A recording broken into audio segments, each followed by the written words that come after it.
Hello and welcome to the May 25th, 2025 episode of Nick's News. I am your host Nick, brought to you by Some Budget Studios. That's right, we are putting money into this project of ours.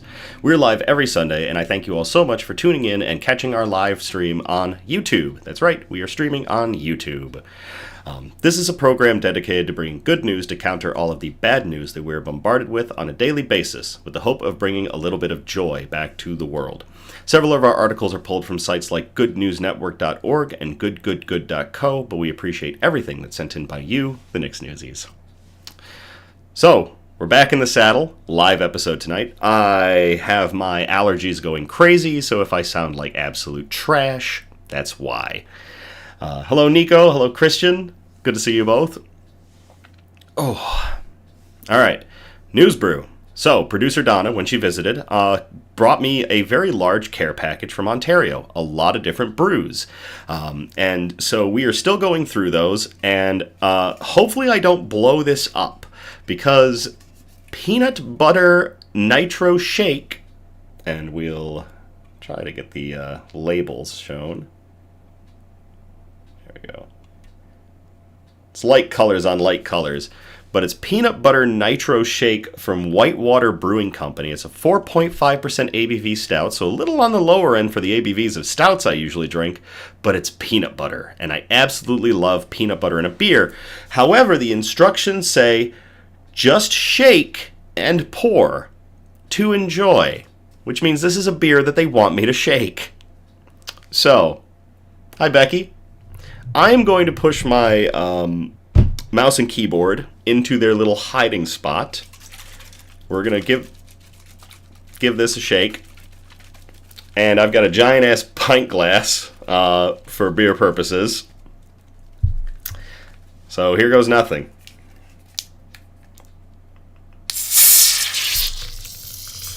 Oh boy, yep, it did exactly what I thought it was gonna do, which is explode everywhere.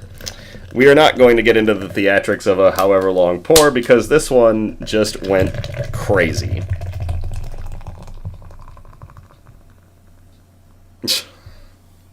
I shouldn't have trusted the can!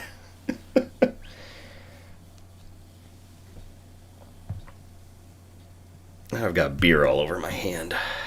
But, like all nitro beers, you can see it leveling out as it goes. You get an aggressive pour with these nitro beers, Guinness being the most well-known, and the head levels out very quickly on them. Man, I'm glad I went with this pint glass. Holy crap. My hand is now covered in beer. I'm going to go clean this real quick.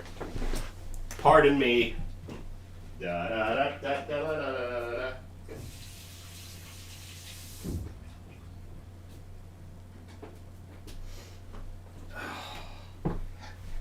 We're going to have to cut to a technical difficulties screen for that one.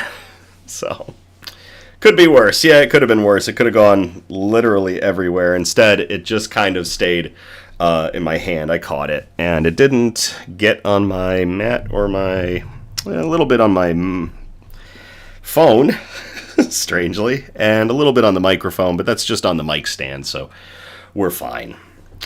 So yeah, we're going to enjoy this news brew. Tonight, peanut butter stout from Whitewater Beer Company. So, should be good. Let's get into our shout-outs. First shout-out is to OrpheusQuine, the Twitch streamer, who is the friendliest pirate on the Sea of Thieves. They're a gamer, a beer lover, and an all-around nerd extraordinaire.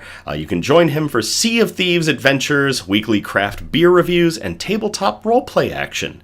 His channel is an all-ages, all-inclusive, and family-friendly channel, and he really is a great guy. You can catch him, OrpheusQuine. I have his links in the description. So to OrpheusQuine, friendliest pirate on the Sea of Thieves. Cheers.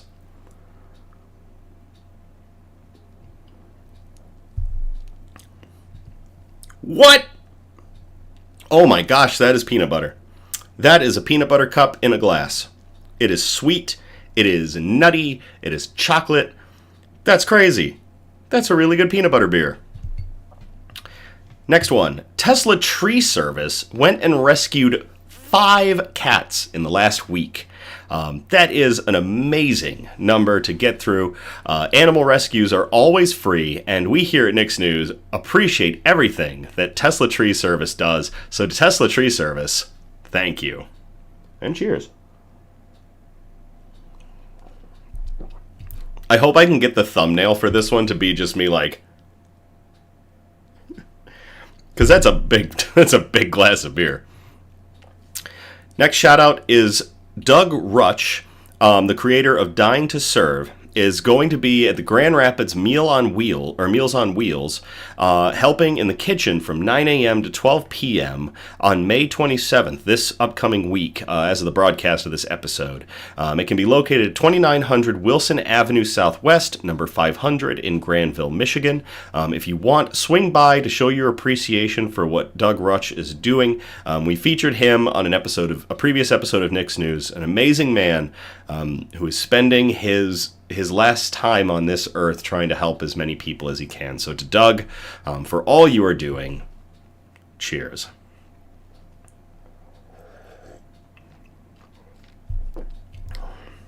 Ooh, I gotta slow down on that beer.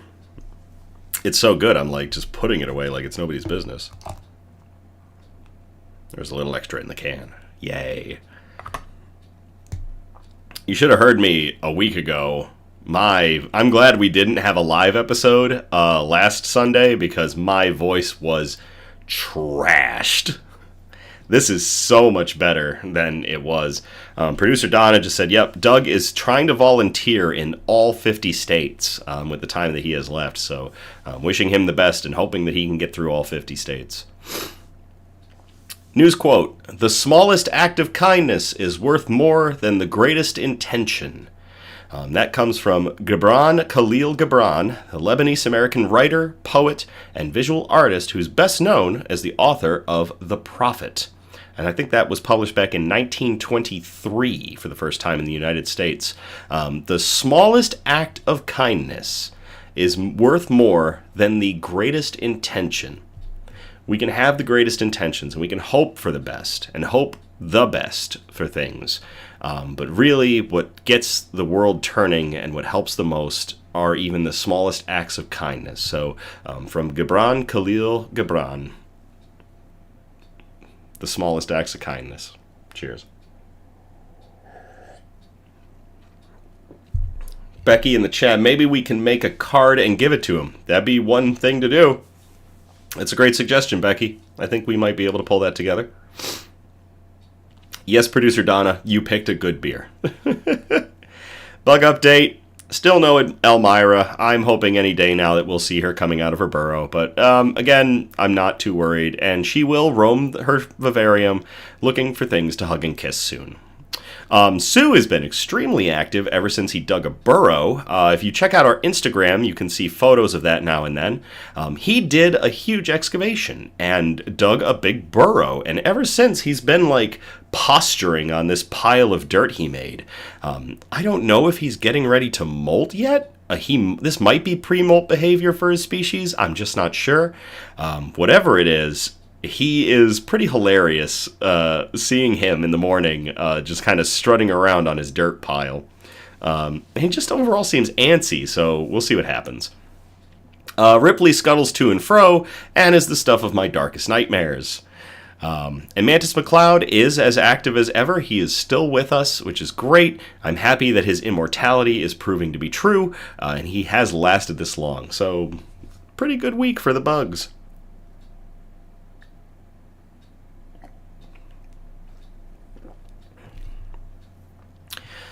So before we get into our broadcast, we do have another announcement to make. We don't make these often. Usually we put them in the shout-out section, but this one happened so much that we needed to address it with its own section. So we had quite a few of you submit articles this last week, and we are ever grateful and ever appreciative for everything that you send. However, some of the articles were behind paywalls and subscriptions. We have had to make the tough decision that we're just not going to be able to use those because of that reason. We're not going to ask Nick's Newsies to pay to read the articles that we post. It's important to us for a couple reasons, that what we post in the articles we go through are free source or easy, you can get without having to go through a paywall. So that our viewers are able to read the articles. That's a big one. One of them is for copyright protection. We not only cite our sources here on Nick's News within the broadcast, but we provide the links so that we are not showing that we have any ownership of the articles that are produced. All of that goes to the sites they're produced on and the authors of those articles. So we post our articles that we read here specifically for that reason. And then also, we don't embellish or cut the articles in any way to show, a favorable outcomes or any sort of bias. We are going off the article as it's written. And when possible, we find replacements for sources for articles that require subscriptions. But it just seemed like we got a bunch of them in a short period of time. So if the article is behind a paywall or a pay site, we're not going to do that article. We will, however, try to find a non-paywall version of it. We thank you all so much for the articles that you send in and provide for us to read and your understanding in this matter. So to all of you, thank you very much.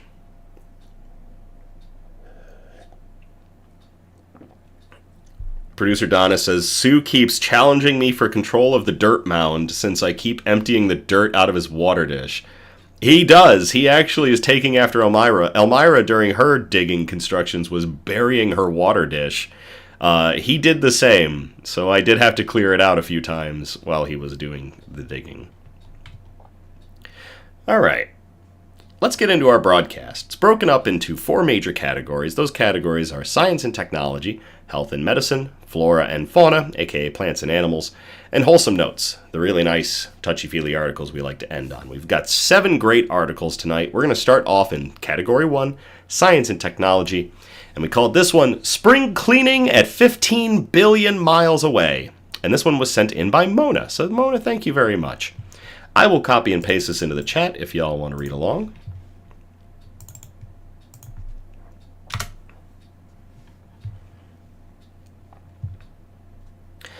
NASA's Voyager 1 revives backup thrusters before command pause. This was posted to the JPL NASA government website, the Jet Propulsion Laboratory website, on May 14th of 2025. And I don't think there is an author listed. I think it's just posted by JPL. Engineers at NASA's Jet Propulsion Laboratory in Southern California have revived a set of thrusters aboard the Voyager 1 spacecraft that had been considered inoperable since 2024. Since 2004. Fixing the thrusters required creativity and risk, but the team wants to have them available as a backup to a set of active thrusters whose fuel tubes are experiencing a buildup of residue that could cause them to stop working as early as this fall. In addition, the mission needed to ensure the availability of the long-dormant thrusters before May 4th, when the Earthbound antenna that sends commands to Voyager 1 and its twin, Voyager 2, went offline for months' worth of upgrades. The Voyagers launched back in 1977, and they've been hurtling through interstellar space at around 35,000 miles per hour, or 56,000 kilometers per hour, for nations that don't use strange, measuring equipment like washing machines or football fields. Both spacecraft rely on a set of primary thrusters to gently pivot them up and down as well as to the right and left in order to keep their antennas pointed at Earth, so they can send back data and receive commands. Within the primary set of thrusters are other thrusters that control the spacecraft's roll and motion. Seen from Earth, the roll motion rotates the antenna like a vinyl record to keep each Voyager pointed at a guide star it uses to orient itself. Both spacecraft have a primary and a backup set of these roll movements. Hey, Charlie. There are another set of thrusters intended to change the spacecraft's trajectory during the flybys of the outer planets, and those were revived on the spacecraft in 2018 and 2019, but they can't induce that roll motion that they're after. To manage the clogging tubes in the thrusters, engineers switch between the sets of primary, backup, and trajectory thrusters of both Voyager probes. But on Voyager 1, the primary roll thrusters stopped working back in 2004 after losing power in two small internal heaters. Engineers determined the broken heaters were likely unfixable and opted to rely solely on Voyager 1's backup roll thrusters to orient the star tracker. I think at that time, the team was okay with accepting that the primary roll thrusters didn't work because they had a perfectly good backup, said Kareem Badarudin, Voyager mission manager at JPL, which manages the mission for NASA. And frankly, Kareem added, they probably didn't think the Voyagers were going to keep going for another 20 years.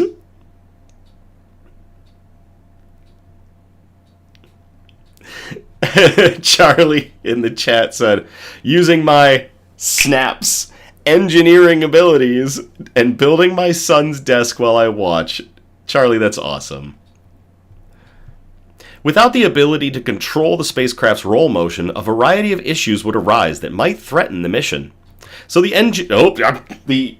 engineering team decided to re-examine the 2004 thruster failure. They began to suspect that an unexpected change or disturbance in the circuits that control the heater's power supply had effectively flipped a switch to the wrong position. If they could turn the switch back to its original position, the heaters might work again, enabling them to reactivate the primary roll thrusters and use them if the backup roll thrusters that have been in use since 2004 became clogged completely. The solution required some puzzle solving, as most engineering problems tend to. The team would have to turn on the dormant roll thrusters, then try fixing and restarting the heaters. If during that time the spacecraft's star tracker drifted too far from the guide star, the long dormant roll thrusters would automatically fire thanks to the spacecraft's programming. And if the heaters were still off when they fired, it could trigger a small explosion, so the team needed to get the star tracker pointed as precisely as possible. It would be a race, and the team faced additional time pressure. From May 4th of 2025 through February of 2026, the Deep Space Station 43, or DSS-43, which is a 230-foot wide antenna in Canberra, Australia, that's part of the Deep Space Network with NASA, is going to be undergoing upgrades. It would be offline for most of that time, with brief periods of operation in August and December. So a long time where they're not going to be able to send data back and forth to Voyager 1 way the hell out there. Becky says that Charlie's got this with building the desk. Charlie says, so many pieces. And Becky says they like putting things together. It's like a giant puzzle with a prize at the end. That is awesome, Becky. Although the Deep Space Network has 3 complexes equally spaced around the globe, in Goldstone, California, and Madrid, in addition to the Australia site, to ensure constant contact with spacecraft as Earth rotates, DSS-43 is the only dish with enough signal power to send commands to Voyagers. These antenna upgrades are important for future crewed lunar landings, and they also increase communications capacity for our science missions in deep space, some of which are building on the discoveries that Voyager made, said Suzanne Dodd, the Voyager project manager and director of the Interplanetary Network at JPL, which manages the Deep Space Network for NASA. They added, "We've been through downtime like this before, so we're just preparing as much as we can." The team wanted to make sure the long dormant thrusters would be available when the dish is back online briefly in August, by which time the thrusters currently in use on Voyager 1 might be completely clogged. The advance work paid off. On March 20th, the team watched as the spacecraft executed their commands. Because of Voyager's distance, the radio signal takes over 23 hours to travel from the spacecraft to Earth. 23 hours travel time for this data. Meaning everything the team saw happening had occurred almost a day earlier. If the test had failed, Voyager might already have been in danger. But within 20 minutes, the team saw the temperature of the thruster heaters rise dramatically and knew they had succeeded. It was such a glorious moment. Team morale was very high that day, said Todd Barber, the mission's propulsion lead at JPL. Todd also said these thrusters were considered dead, and that was a legitimate conclusion. It's just that one of our engineers had this insight that maybe there was this other possible cause, and it was fixable. It was yet another miracle save for Voyager. Voyager 1 and 2 are located about 15 billion miles, or 25 billion kilometers, and 13 billion miles, or 21 billion kilometers, from Earth, respectively. Following their exploration of the 4 outer planets, they are the only spacecraft to ever have sent back data from interstellar space, the region beyond the planets and outside the protective bubble of particles and magnetic fields generated by the Sun, called the heliosphere. If you want to see more information about NASA's Voyager mission, there is a link in this article. To everybody involved with keeping Voyager 1 and Voyager 2 alive, especially the crazy engineers that figured out they could turn the heaters back on for one of Voyager 1's thrusters, cheers. And to Mona for sending in that article, cheers.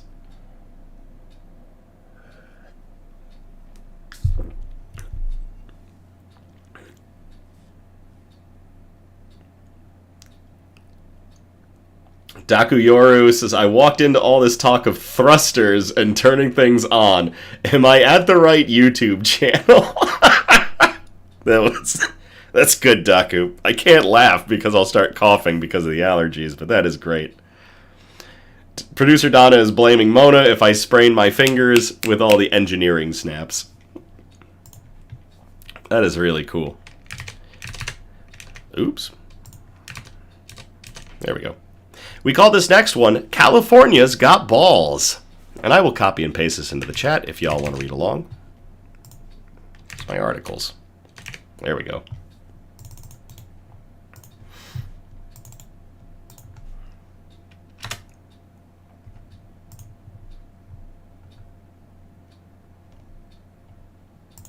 Is this article too long for me to post? Oh my gosh, it is. Are you kidding me?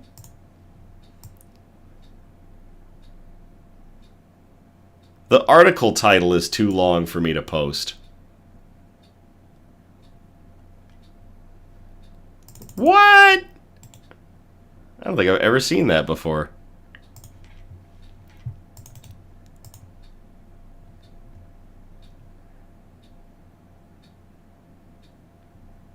Sorry, Mario, your article is in another channel, says Dakuyoru. Producer Donna is going to try to... Can you do a tiny URL of it? I think I could.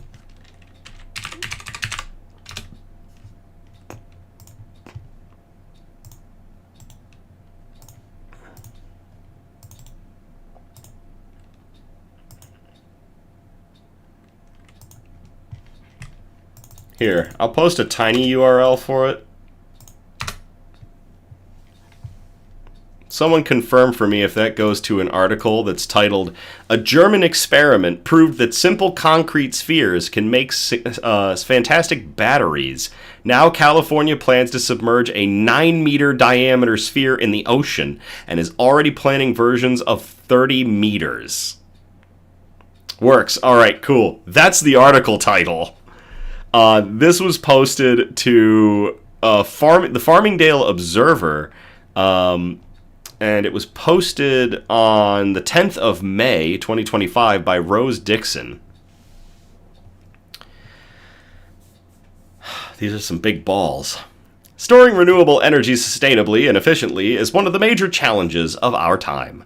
A team of German researchers is proposing a revolutionary solution: concrete spheres immersed in the ocean floor. Their potential is such that California is preparing to test a large-scale prototype. The project, called STENSEA, Stored Energy in the Sea, was developed by the Fraunhofer IEE Institute for Energy and Economics and Energy Systems Technology. The idea is relatively simple. Hollow concrete spheres are installed at a depth of several hundred meters. Each sphere is fitted with a pump turbine and a valve system. Here's how it works.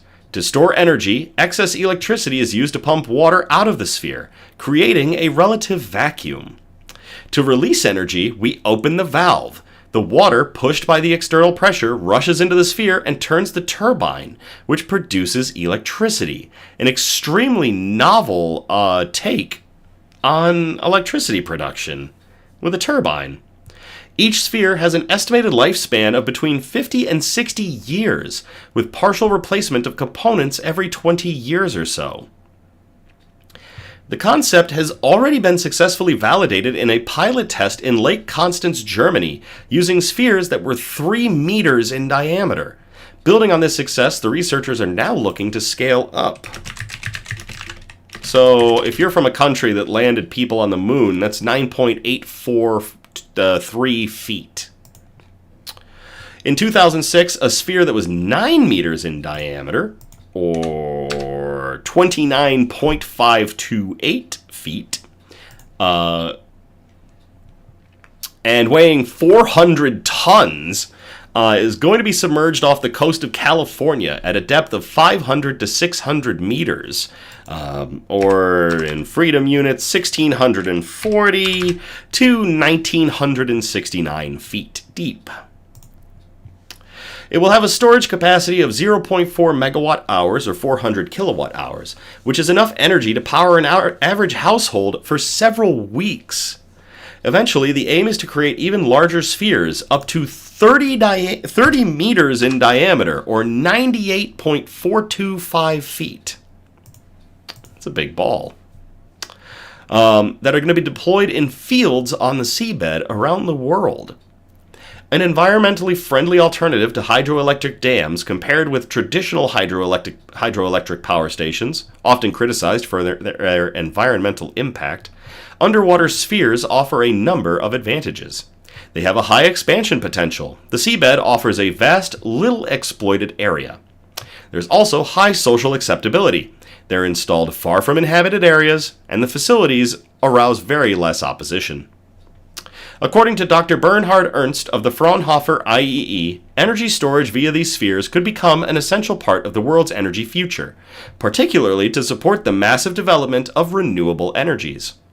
This promising innovation shows that sometimes solutions to modern challenges can come from concepts as simple as a sphere, made of concrete at the bottom of the ocean. That's pretty crazy. Charlie says, German concrete power balls. Insert joke here from Becky. Charlie likes hearing the clack as I math along with conversions.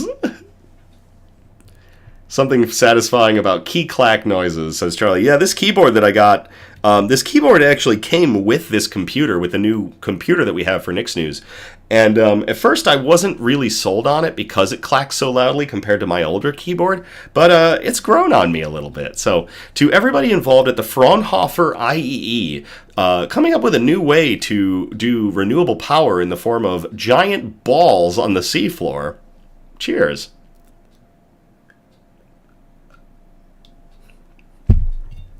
Oh, that beer's good. All right, so that's going to get us out of science and technology. We're going to move on to category 2, health and medicine. And we've got one article in this category that was sent in by Cassidy. So Cassidy, thank you so much for this. We called it Proving Its Potential. And I will copy and paste this article into the chat if y'all want to read along.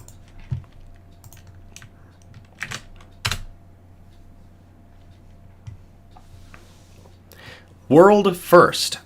U.S. baby treated with personalized CRISPR gene editing. This was posted to Science Alert on the 16th of May of 2025. Simply listed by health. I am not seeing an author. Maybe Agence France Presse, perhaps? But let's get into the article. A U.S. infant with a rare condition has become history's first patient to be treated with a personalized gene editing technique that raises hopes for other people with obscure illnesses, doctors said on Thursday of that week. That's the one I left a note for you about. Ah, crap. Producer Donna, I missed that note. Can you post in the chat who the author of this is? Just so I have it correctly. While you do that, I'll keep going and I'll reference it when I see it pop up.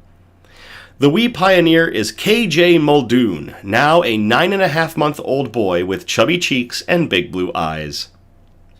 Shortly after birth, he was diagnosed with a rare and serious condition that's called CPS1 deficiency. It is caused by a mutation in a gene that produces an enzyme key to liver function and prevents people with it from eliminating certain kinds of toxic waste produced by their metabolism. You Google CPS1 deficiency and it's either fatality rate or liver transplant. The baby's mother, Nicole Muldoon, says in a video that was released by Children's Hospitals of Philadelphia, where the baby was treated. With the prognosis grim, doctors suggested something that had never been done before. A personalized treatment to fix the baby's genome using what amounts to a pair of molecular scissors. The technique, called CRISPR-Cas9, which earned its creators the Nobel Prize for Chemistry in 2020. No author. The source credits Agence France Presse, the French version of the Associated Press. It seems to be based on the press release from the Children's Hospital of Philadelphia. No author. All right, thank you, producer Donna, for that. The boy's father said he and his wife faced an impossible decision. Our child is sick. We either have to get a liver transplant or give him this medicine that has never been given to anyone before, right? Said Kyle Muldoon. In the end, they agreed to have the child treated with an infusion created just for him to fix his genetic mutation. Incorrect DNA letters in the several billion that make up the human genome. The drug is really designed only for KJ, so the genetic variants that he has are specific to him. It is personalized medicine, said Rebecca Aarons-Nicholas, a member of the medical team who specializes in pediatric genetics. Once the tailor-made infusion reached the liver, the molecular scissors contained in it penetrated cells and went to work editing the boy's flawed gene. The results were promising for other people with genetic conditions, said the medical team, which published their study Thursday in the New England Journal of Medicine. KJ can now follow a diet richer in proteins. His condition prohibited such before, and he does not need as much medicine as he used to. But he will need to follow up long term to monitor the safety and efficacy of the treatment, the team said, because again, this is the first time we have ever pulled this off. Aarons-Nicholas said she hoped this achievement will allow the boy to get by with little or no medication someday. We hope he is the first of many to benefit from a methodology that can be scaled to fit an individual patient's needs, the doctor said. That is really cool. A world first utilizing CRISPR to edit the genetics of a baby to fix a genetic mutation. To KJ Muldoon, the first recipient ever, and to Cassidy for sending in that article. Cheers.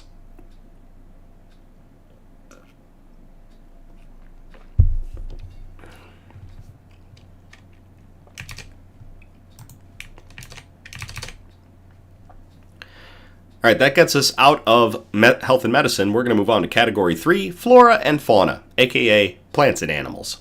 And this first one was sent in by Charlie. Thank you very much, Charlie, for sending this in. I titled it, I Like Turtles.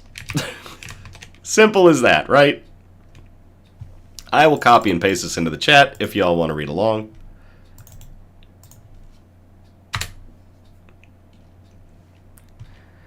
Philadelphia Zoo welcomes 3 baby Galapagos tortoises to join the Golden Girls. This was posted to CBS News, and it was posted on May 16th of 2025 by Laura Fay. Becky says, turtles are cute. The Philadelphia Zoo welcomed 3 new additions to its animal family this week after a group of male Western Santa Cruz Galapagos tortoises hatched.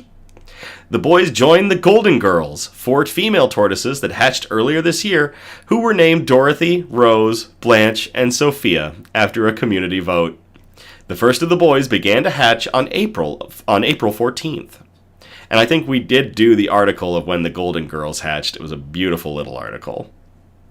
So yes, thank you, producer Donna. This is an update from our April 6th episode. All 7 babies are the offspring of female Mommy and male Abrazo, the zoo's 2 oldest residents. Mommy is also considered the oldest first-time mom of her species.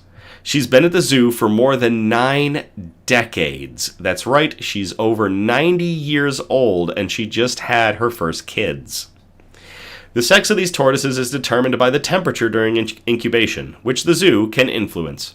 Temperatures below 82.4 degrees produce males, and conditions above 85.1 degrees produce females. The eggs hatch after 4 to 8 months. Mommy laid the eggs that have hatched so far in November of 2024, and staff at the zoo chose to incubate some at a temperature that would produce males, and some at a temperature that would produce females.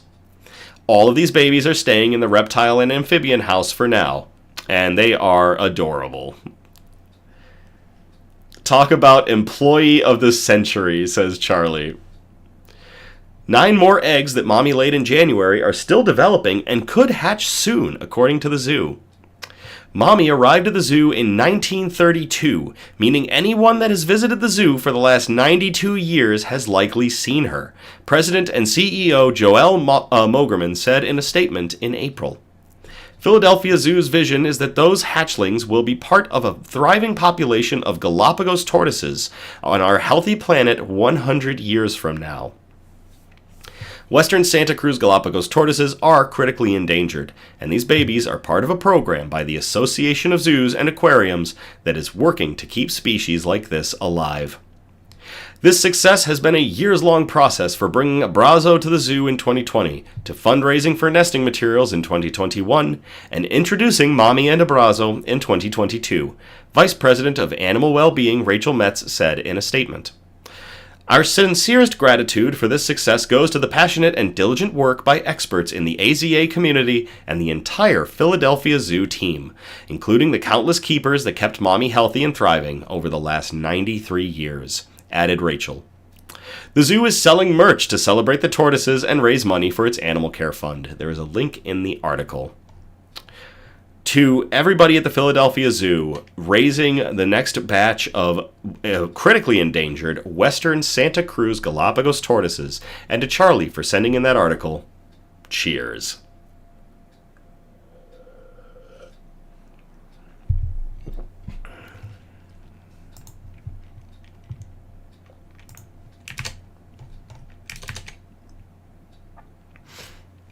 This next one we called Penguin Science Gets Weirder and Weirder. And I will copy and paste this into the chat if you all want to read along.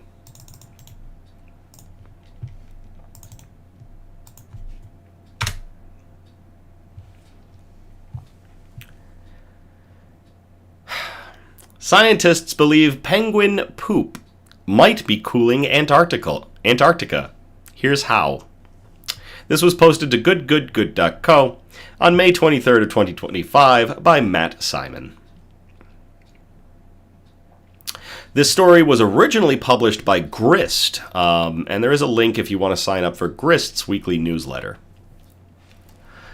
In December of 2022, Matthew Boyer hopped on an Argentine military plane to one of the most remote habitations on Earth, Marambio Station at the tip of the Antarctic Peninsula, where the icy continent stretches towards South America. Months before that, Boyer had to ship expensive, delicate instruments that might get busted by the time he landed. When you arrive, you have boxes that have been sometimes sitting outside in Antarctica for a month or two, in a cold warehouse, said Boyer, a PhD student in atmospheric science at the University of Helsinki. And we're talking about sensitive instrumentation, they added. But the effort paid off because Boyer and his colleagues found something peculiar about penguin guano.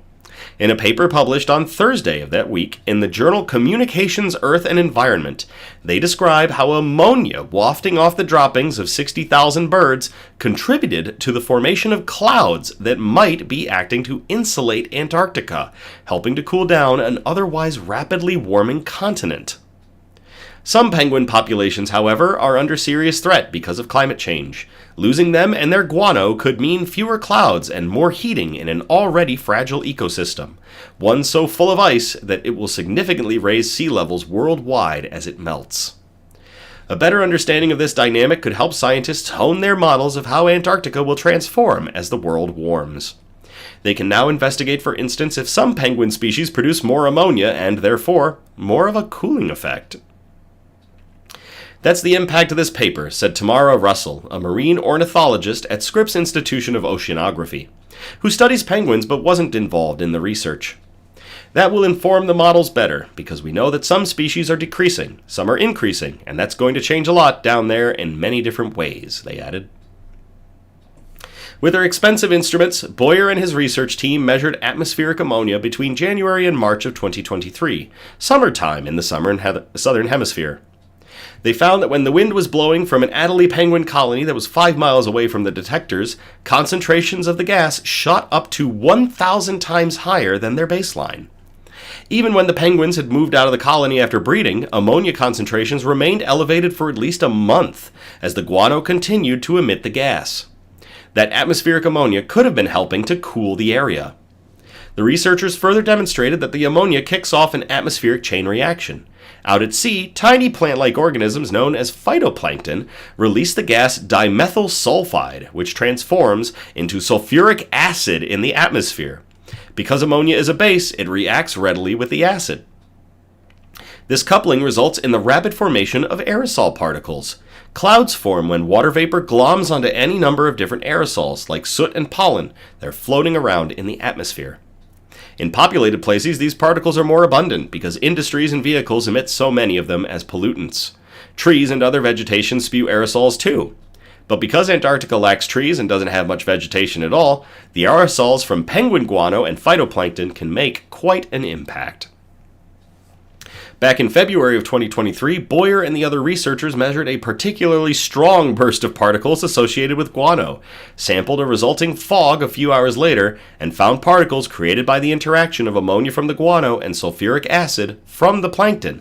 So, these two chemicals that are wafting up, one from the phytoplankton and one from the penguin poo, are meeting in the atmosphere. They are combining. They are creating an aerosol that water vapor is then sticking to, and we are getting cloud cover.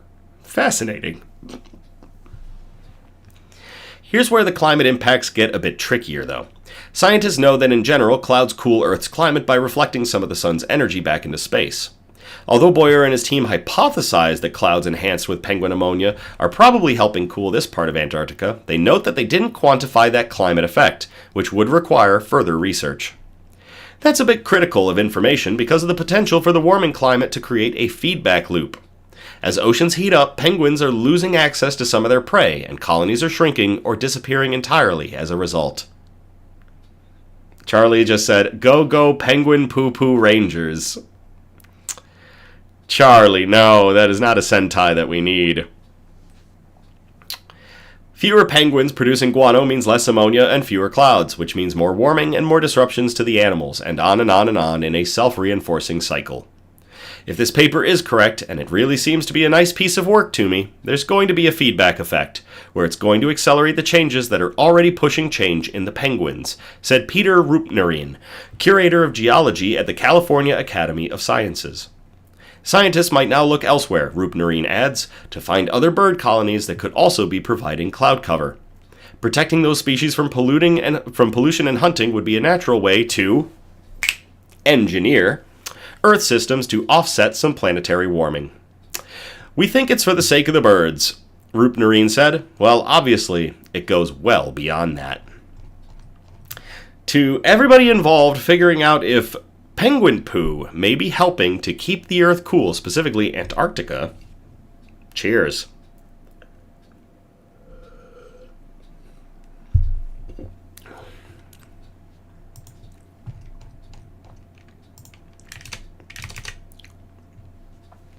Alright, that's going to get us out of flora and fauna. We're going to move on to category 4, the wholesome notes. And this first one is an I'm not crying, you're crying kind of article. So I will copy and paste this into the chat if y'all want to read along.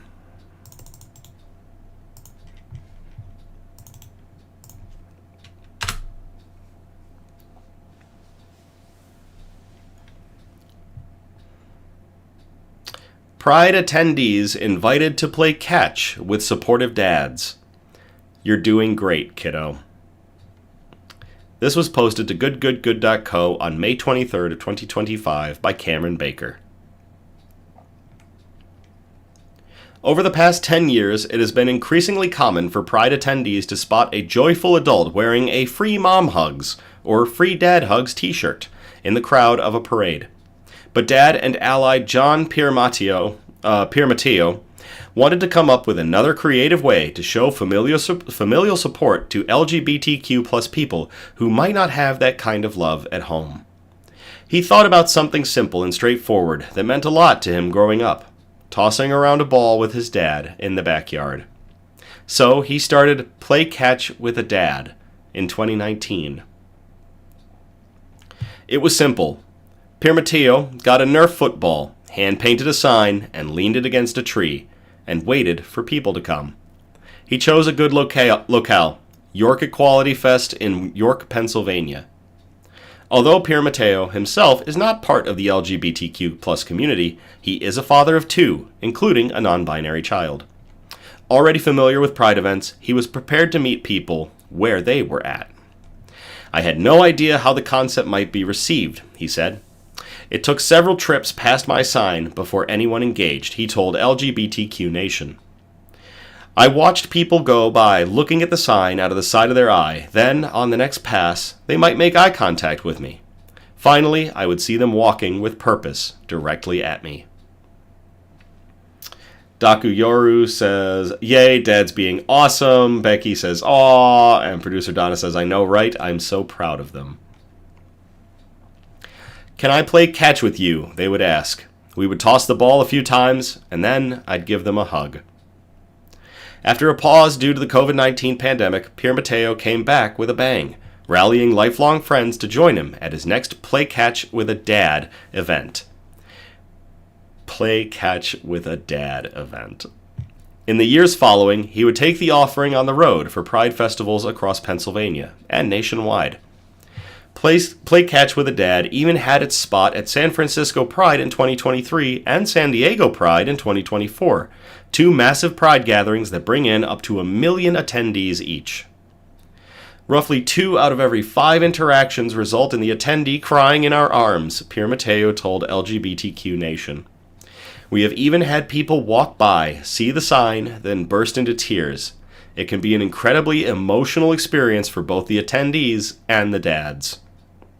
When it's just him, his throwing arm gets a bit tired, but the movement has grown to a public Facebook group, link in the article, with nearly 200 volunteers joining in on the fun. Every father who joins Piermatio wears a name tag that simply says, Dad. For Pride 2025, Piermatio and his friends will travel to Phoenix, Chicago, and Baltimore, where Play Catch with a Dad will be a fixture for the Orioles Pride Night at Camden Yards. We have straight dads. We have gay dads. We have dads that have gay children, and dads who have straight children, Piermatio said of the group. What unites us is our desire to help. While it's a small gesture that requires very little athleticism, it means a lot. Some of them said, my dad stopped doing things with me, or our relationship just completely changed, Piermatio told Wellspan. Others said, I never really had a dad, so it was nice to play catch with one. Piermatio now has an ongoing relationship with Pennsylvania's Rainbow Rose Center, which hosts him at York's annual Pride event. A lot of people have lost access to a father figure, and that is particularly true in the LGBTQIA+ community, where people often face a broken family after they come out. Tesla Taliaferro, the board president of the Rainbow Rose Center, said, a few minutes of playing catch is a way for these dads to say, I see you, I support you, I respect you, and I love you. I am glad you are here, they added. While the movement slowly takes hold at Pride events in the U.S., Piermatio hopes it can one day have a similar reach as Free Mom Hugs, which has become a global movement for stand-in LGBTQ+ familial support. Maybe someday, he told Wellspan, it will be all over the place. But for now, he's making a difference for even just one individual. On Facebook, an anonymous contributor left the group a note of thanks. Seeing this group come up on my Facebook reminded me of the moments I got to play catch at San Diego Pride, they said. The warm and genuine hug that the dad there gave me, along with a, you're doing great, kiddo. Thank you for what you are doing. It means so much. It's emblematic of Pierre Mateo's overall goal, to help someone heal, if just a little bit, one toss at a time. I'm not crying, you're crying. To John Pierre Mateo and his group, play catch with a dad. Cheers.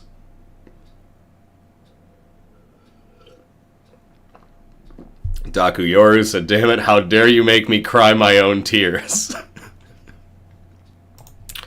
I swear, an army of ninjas with squirt guns just got into my studio room here and shot me in the face.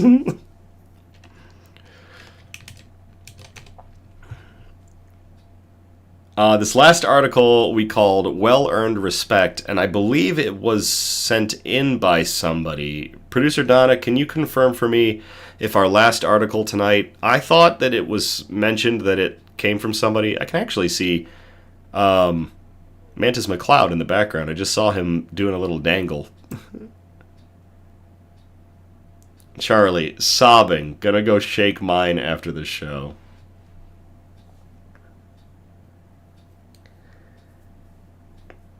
Charlie, you sent in our last article for the night. We called it Well-Earned Respect.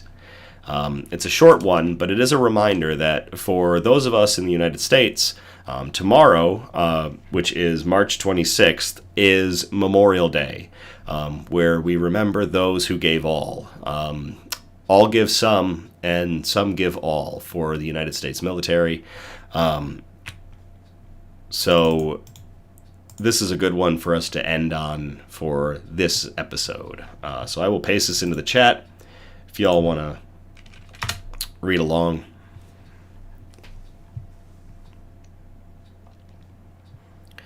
They risked their life to protect our country. 11-year-old helps restore veterans' graves.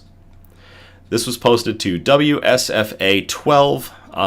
It was written on March 31st of 2025 by Alicia Neves and Ken's via the CNN news source that was provided.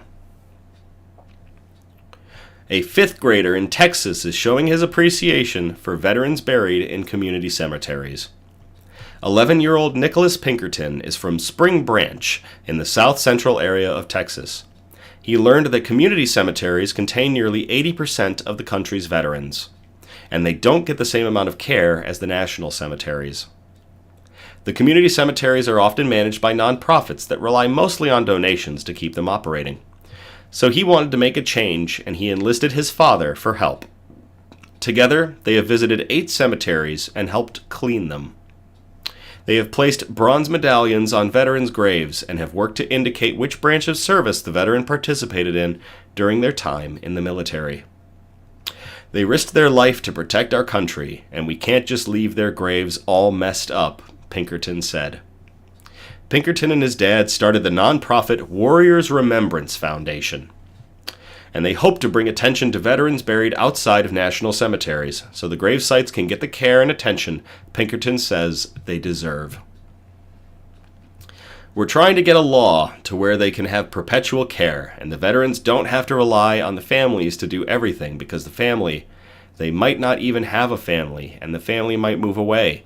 They might pass away, so you know, that's how this stuff happens, Pinkerton said. To 11-year-old Nicholas Pinkerton of Spring Branch in south central Texas for helping to clean the grave sites of our nation's veterans, and to Charlie for sending us this article. Cheers.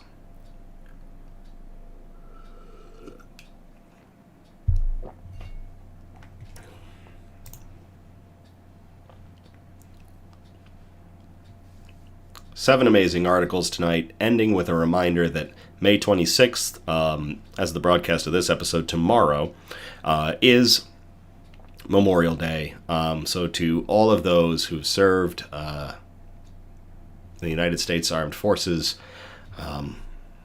cheers.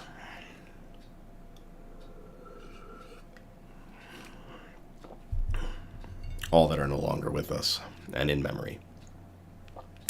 Thank you all for tuning in or catching the replay on the Nick's News YouTube page. We are live every Sunday, or we strive to be live every Sunday, and our next episode will be on June 1st of 2025. We appreciate and encourage participation, so by all means, if you feel inclined, you can message us or post suggestions for news brews, shoutouts, news quotes, and of course, good news episodes that we can present on future episodes. If possible, we appreciate a variety of articles spread out across our 4 categories, and those categories, again, were science and technology, health and medicine, flora and fauna, aka plants and animals, and wholesome notes, the really nice articles that we like to end on.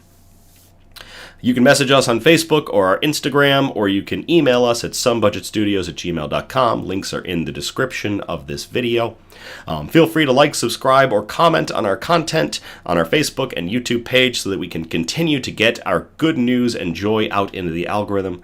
I'll never tell you what to do, but I can't say thank you enough for everything you have all done. Our pages continue to grow, and we continue to spread good news and that hope core that we are doing out into the world, and I am forever appreciative of all of you. As always, thank you again so very much. I love you all. Have a great night, and I will play us out.